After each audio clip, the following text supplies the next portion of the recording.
Welcome to the latest episode of App Growth Talks, series of interviews with mobile industry leaders and best-in-class specialists in mobile marketing, user acquisition, ASO, and mobile growth. And today, I'm really excited to introduce our speaker today. This is Dmytro Vorobiov, user acquisition manager at GameLight. Dmytro is a very experienced user acquisition and growth specialist in the mobile gaming industry. Dmytro, welcome and thank you. Thank you so much for joining me today. Yeah, thanks a lot for inviting. I prefer to be a bit more humble on this point because still the mobile industry is growing so fast that even despite having like 10 or more years of experience, you can always get into the point that that your kind of previous knowledge will become outdated, like at the point where we were introduced with privacy policy and so on. So you can any day wake up as like from the fresh page. Yeah, cannot but agree with you. The same from my side. So speaking of the industry and your experience, first of all, I wanted to ask you what inspired you to become a user acquisition manager in this industry, in the mobile gaming industry, or probably was it a pure coincidence? Could you please share with us? I can say that it was a coincidence, but I had like two approaches in the mobile industry and in marketing. So my first kind of major career stage was when I moved from sales to campaign management and to affiliate marketing. It was back in 2014, 15. And at some point, when there was a lot of affiliate marketing on the market and this part of the industry was slowly dying, I shifted my career to the product side. But after working like half of the year as a game producer, I felt that the only way for me to save the game which I was working on was to move to marketing. And from that point, like from the 2020, I am back in the user acquisition again. So unlike some user acquisition managers, I had an experience on the product side as well, which was pretty valuable at that point. For sure, product-led growth is one of the key topics today. So it's really unique, kind of very valuable that you have experience in both fields. And I'm just curious, in your opinion, how is UA, I mean, user acquisition for games? How is it different from user acquisition for mobile apps, or there is no difference? What do you think about this? Probably when we are speaking about, like a technical side of the topic, so campaign setup and all the technical things will be more or less the same. But when we are speaking about the approach to promotion, it will be very different because most of the apps I was facing, they had a very specific targeting. So essentially, we are trying to promote a specific product for a specific group of people. And despite our desire, we cannot say that this product will be feasible for any citizen of any country. It will still have some specific approach to bring someone who is interested in something, who can use this tool, this app, etc. And when we're speaking about games overall, so there are many exceptions, and I don't want to be blamed for it. But overall, the gaming companies, especially in the free-to-play market, they're trying to make as good product which could fit all the markets at the same time. That's why when we are speaking about games, in many cases, we have slightly more freedom than with apps promotion because we're trying different techniques and trying to promote our apps or our games to a very broad market. So like to almost every citizen which we could reach. But like as far as I know, it's not only about like the geography. It's also about types of players. Like some people play to relax after a hard day at work. Others like to entertain themselves, to compete, to win. So there are a lot of like things to target, I think, Yeah. personalize. Of course. It's in this kind of landscape, it's more about the way how the game position itself on the market and which approach are we trying to use. I'm more likely to give this difference, like on an example. For example, we have the video editing app, and we know that there is a very specific niche. There are specific people who can be interested in it, and it's not like for everyone. So we know that it's maybe for 20% of the market or for 10% of the market. But when we are speaking about most of the games, so we will say that potentially we can cover, I don't know, 70% of the market, maybe 80. So this is the key differences for me. Thank you. Very, very interesting. And what channels, paid channels, do you use as part of your user acquisition mix, if it's not a secret, of course? I don't think it's a major secret, but of course I cannot name particular partners we are working with. For the moment, I'm covering most of the types of publishing partners available on the market, including the ad networks, social partners, and some other networks which are not falling into these categories. So for now, I'm covering most of the available options to promote games and apps.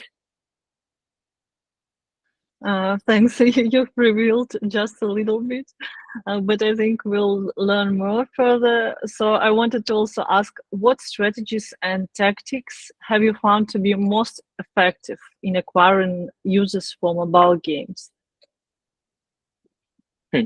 Probably we will need to specify it a bit because again, probably when we're speaking about any kind of games, any kind of game or app, we will put on the first place the potential LTV because depending on it, we will choose particular partners where we could fit into some sort of limitations. So we have some partners where by default we will have higher CPIs, and there are some partners where by default we can have lower ones. Of course, it depends on the potential audience a place of existence. So if we could reach someone by the social channel, and it will be a better product market fit. So of course, this will be the best strategy to go to the market. If we're speaking about the broad approach, so again, we will try to scale and cover as much as possible. And mainly the framework to go forward will be depending on either some historical data or our competitors' benchmarks. Because we all know, so when we're still promoting any kind of new product or we are trying to extend the existing one, so the first step is always the market benchmark and competitor benchmark. So it highly depends on the particular product. Yeah, so you take personalized approach here, and totally understandable about benchmarks. We as Metrics regularly release launch reports, benchmark reports for Apple Searches, for ASO, and these are highly demanded materials. Although they cover like some specific categories, with mobile gaming, this is even more specific because there are a lot of genres and so on. And as part of your work, I know that you actively involved in campaign optimization. So could you please share what are some major types of campaign optimizations? Could you please share a bit more about that? Yeah, of course. Again, probably if we're speaking about the market overall, so probably the number one will be the ROAS optimized campaigns, because on most of the publishers that we are working with and when we are making the benchmark through the portfolio and competitors, usually such campaigns are taking pretty significant part of the best practices and suggestions. Again, it depends on the partner and if this optimization type is available. The number two, as far as I've seen, so these were the event optimized campaigns. Again, we can speak a lot about like what's better or worse, but it really depends on the specific product you are promoting and the correlation between reaching the particular milestone in the game or gaining something versus the LTV and the LTV increase over the particular time frames. And the last but not least, and I really like them, they are the install optimized campaigns, because still it's better to have your media mix diversified. Unfortunately, not all the partners allow to have all the campaign types at the same time. Everyone has some either restrictions or they're fine with it, but still it gives you a very good understanding how far from the broad market approach your campaigns are doing, because once you're trying to move deeply to ROAS funnel or to event optimized campaigns, in many cases you are going with a slightly higher CPIs, and every next user became slightly more expensive than the previous one, while the install based campaigns are giving you a pretty good benchmark of the, no, let's call it the market competition. So I prefer to keep all the available optimization types on the partners. And again, on every single of these optimization types, depending on the partner, you can have a much broader type of campaigns. So like ROAS and CPA campaigns optimized in different time frames. You can have the ROAS campaigns, which are bringing either in-app purchase ROAS, either ads ROAS, or mixed one. So again, it really depends on the primary partner you're working with and the product itself, because some products cannot sustain on the, for example, ads monetization side because it's a minor part for them. Some companies are more relying on early stage indicators or retention even. So it really depends on the particular portfolio. Well, thank you so much for such an extensive answer. Very interesting. So you don't put all eggs in one basket and utilize various types of optimization campaigns. And like when you're talking about partners, do you mean like ad networks, some lower funnel platforms to track the performance of players, like down the funnel once they have installed the game? Again, primary for I'm calling our publishers our partners, because still it's a Gosh. kind of anytime it's a multi-beneficial cooperation. So any ad network or social network or other partners who are helping us with apps and games promotion, they are our partners. We are in the same Got boat. it. Thank you. Thank you for clarifying.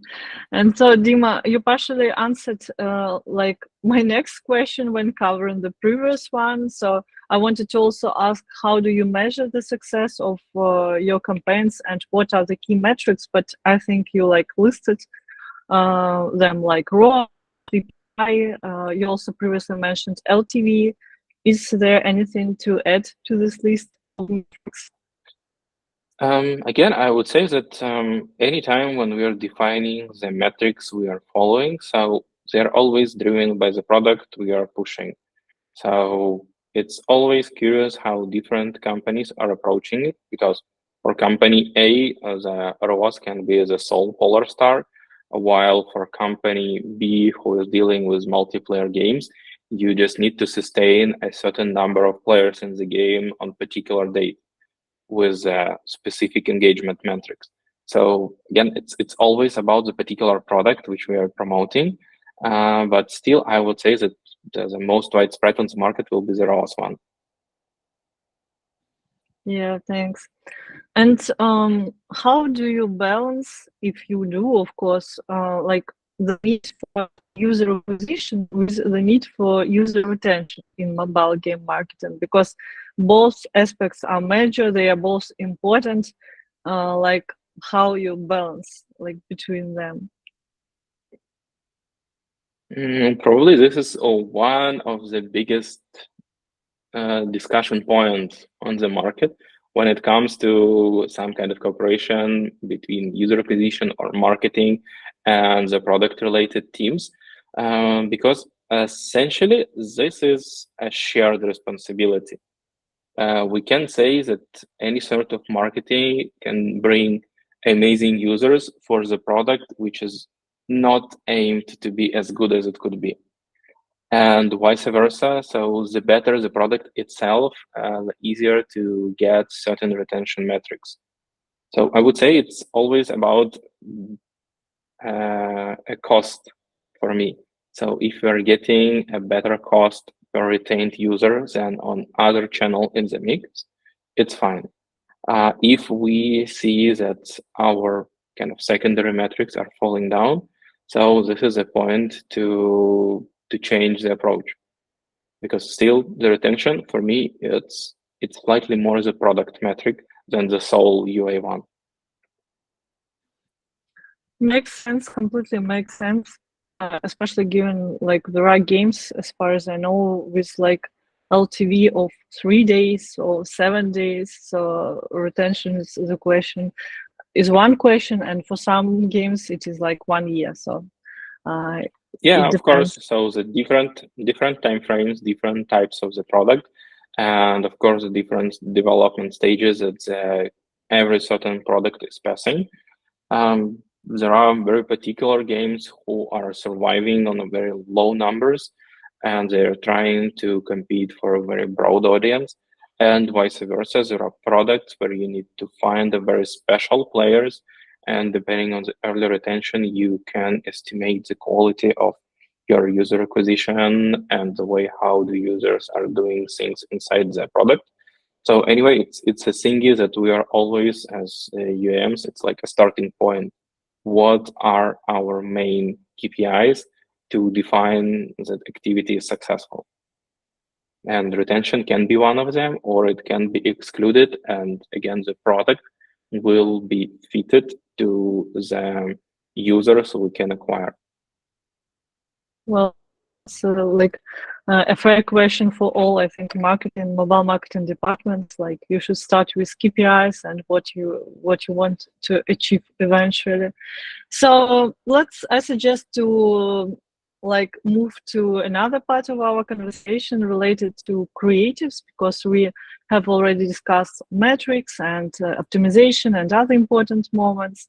And now let's discuss the user acquisition creative strategy. And I wanted to ask you, of course, what are current design trends in general in the market? I mean, in the mobile industry, or probably you could name some trends for some specific gaming subcategories. Do you have something in mind? Sure. So probably the first one, it's kind of the global shift to playables. It's not a new trend, but the more and more, in particular at networks, so they are pushing this kind of creatives as a primary one. And at the same time, so there are like two big approaches. So the real simplified gameplay, or in some cases, it can reimagine gameplay with some core gameplay mechanics. So like collecting something, doing something, because for many games, I've seen that it's very hard to reuse the existing gameplay in the playable, because it's either time related, it's either too complicated, but still this playable type of approach is probably still one of the biggest trends of the last years. The other trend, again, it's not something which we see like only in this year, but probably it's a trend of like last 1.5 up to 2 years. So once AI voiceovers became widely accessible, so many, I've seen it a lot in hyper casual. So the different kinds of voiceovers which are tied to particular gameplays, which are giving more juice and more attractiveness to a particular gameplay screen recordings. So this is probably the number two trend I've seen for the last times. And probably if you're trying to stick to at least three, so again, it's less related to some new products, but it's more related to products which are on the market for a while. It's the gameplay improvements. So if you have a simplistic gameplay, so many companies are trying to make the creatives better looking. They're trying to make them more complex with more details and so on, which allows to acquire a slightly better audience in certain way. And again, probably one more bonus thing. Again, it's like an elephant in the room. The UGC creative, so they're on the market for a while, but still they're taking their pretty significant part. Again, probably the biggest share of them are for already pretty mature titles. You can see them pretty often. But I see that especially apps, they're using it pretty frequently because it's very easy to translate your message and give it to the audience with a testimonial kind of approach. Very, very interesting. Thank you so much, Dmytro, for sharing. And let's discuss creative trends as part of one specific channel, especially, I mean, Apple Search Ads. So I also wanted to ask, what current creative trends do you observe for this channel? And in particular, of course, I mean, ad variations using custom product pages. Do you use them? I'm using them less frequent because the products I'm working are slightly more straightforward, and it's not easy to diversify the product pages and the user acquisition approach to them. But overall, again, as far as custom product pages are on the market for a few years already, but anyway, it's it's a bit of a fresh air for the industry overall, because till a certain point, most of the companies were tied to kind of unified page approach. So we were choosing the best performing one among all the possible channels. Like at the same time, it's organic, it's user acquisition, it's Apple Search Ads, and it was always a part of big discussion, like how should we make them, how should we unify them, and how will they fit all the requirements at the same time. But now we are moving from this practice, and the market is moving from this practice. And it's at the same time, it's very interesting how essentially the mobile and gaming market in particular becomes more mature, because we are using the big marketing practices of having a market positioning things on site, so we can show different angles of the product, of the game to the market. And essentially we can even diversify the way while we are doing the user acquisition, while we are doing ASA, we have some primary organic store page. So for me, this is kind of an amazing part which we see across the industry. But again, there are some good points for UAMs, and there are some points which we need to keep in mind when it comes to significant, and when we're coming back to the point that there might be a lot of different store pages across the portfolio, across the particular product, it can give additional work either to the product team, either to Apple Search ASO manager, to the ones who are handling store and who is kind of the feature owner when we are coming to it. But I would take it as a kind of an opportunity for many UAMs who didn't face this kind of unified funnel approach, where you can try all your best to make this kind of a great user journey to the product. Because for me, once I firstly approached it, it was a very interesting experience, because till a certain point, you are controlling the user only till the point he or she reaches the store. But after a certain point, you can have a lot of leverages to make different kind of user acquisition campaigns working much better. You can collect particular keywords in group by particular topic and forward users to a dedicated store page. Thank you so much, Dmytro, for sharing your take on that. Yeah, I agree that custom product pages provide a huge opportunity for both ASO managers and user acquisition managers, for growth teams who act jointly. Because yes, you, on the one hand, you can reflect like various features of your app or game, characters of your game, say targeted at different audiences. So it works like for the organic side, and also of course for like paid user acquisition, when you can attract the audience and like personalize your app store page for this segment. Yeah. So totally agree on it. Yeah. So let's move like to finish up, like moving from the creatives topic. Just one quick question about that. So I'm asking a lot about like how you measure the effectiveness, about metrics. I believe this is really interesting for to our audience, especially given your like extensive experience, your expertise. So I wanted to also ask, how do you measure the effectiveness of creatives in your campaigns? Are you running some A/B tests? I don't know, or you are looking at these core metrics, like for example, you updated creatives and you are looking at like at a target metric, target KPI, install rate, for example, or CPI. So could you please share a bit about this side? For me, when I'm working with creatives, so the thing I'm usually looking is essentially the scale. So for me, creative is something that can break the performance, which can lead us to a certain new level.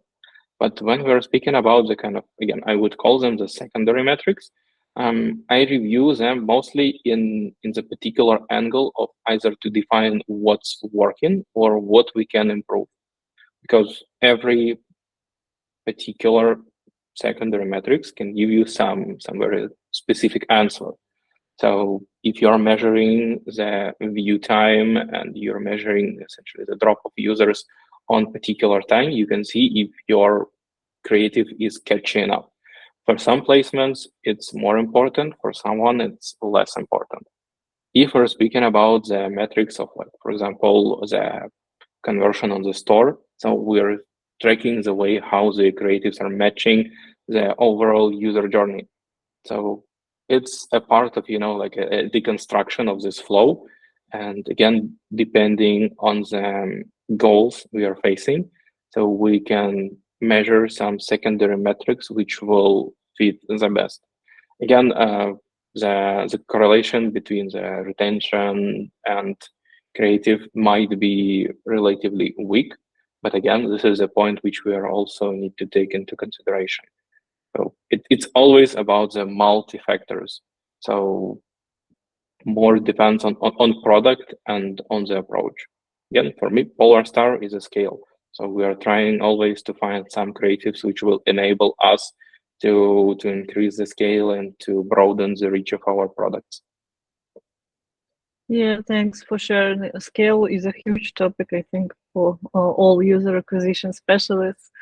And wrapping up, like our productive conversation today, we have already discussed creative trends, but I cannot but ask you about key trends in mobile gaming in general that you observe for the industry or probably for the whole mobile marketing. And also a second question about this: how do you stay up to date with these latest trends? Because I think it can be tough at times because trends are emerging and you need to just quickly adjust to stay ahead of the curve. It's hard to range them, like from low to high, because again, it depends on your specific situation. Because I was facing different ones during the career. So when you're working in a bigger company, it's much easier for you because you're having the direct connection with most of the top market players who are eager to share some insights with you because it will allow you to scale up your activity significantly, and which of this increase will give both parties a pretty incremental increase in their business scope. And so for me, it will be like one of the big points is essentially the communication with partners. But for example, when you are a smaller company and you are a part of smaller team with more conservative budgets, so you need to be more creative in finding the information and keeping up to date. So in such conditions, I would always move to some communities first. So we have a lot of Slack channels. We have some LinkedIn groups where you can find peers across the industry and discuss some particular topics. And at the same time, no matter how big the company you are working for, I still suggest many of my fellow UAMs, disregarding are they super senior or they're just starting the career, to look closely through partners' documentation. But there is always a point that we are focusing on essentially like a way how to do UA, how to do marketing, etc. But many people are often forgetting that we are tied to product, and you need to play games and use other apps just to make sure that you know what happens inside of the product you're promoting on the first glance, and to use the products which are becoming the market leaders. Because even if your product is far from new or freshly released titles which are gaining the traction on the market, so anyway, it can be a huge benefit and it can be a big field for the discovery, because some hooks which are used directly in the gameplay, which they can be easily transferred to some playable context, or they can be transferred to the new acquisition strategy, or even to some closer cooperation between the production and marketing teams. So it's a kind of it's a part about how being up to date. So Yeah. if we are speaking about the particular trends in the gaming industry, mm, again, for me, for the last years, it was a very interesting journey, and the industry itself was very, I would say, unstable. And we've seen a different trends of like starting from cutting the marketing budgets to getting them back after the recession period in the end of 22 or 2023. There is still a lot of uncertainty how the industry will evolve, but we already see the signs of pretty widespread hybrid monetization, which still affects a lot the way how we promote apps, how we are setting up the goals, etc. So it's probably a point of a particular sub branch or sub industry. Well, very interesting. Thank you so much, Dima, for sharing your tips also, like about networking, Slack groups, LinkedIn groups. I think networking is huge. It's cannot be overestimated.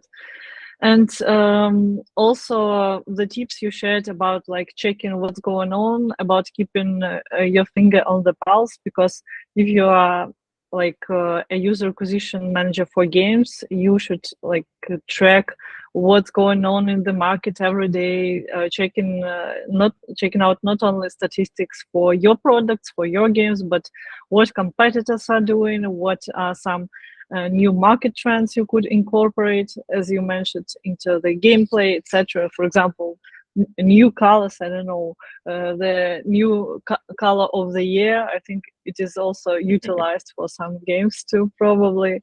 So very interesting. Thank you so much. I want to thank you once again for joining me today. Thank you for this insightful app growth talk. And I believe everyone will find something valuable in this conversation. Thank you. Thanks a lot. I really hope so, that our cooperation will give someone a lot of fresh thoughts and maybe help to grow as well. For sure.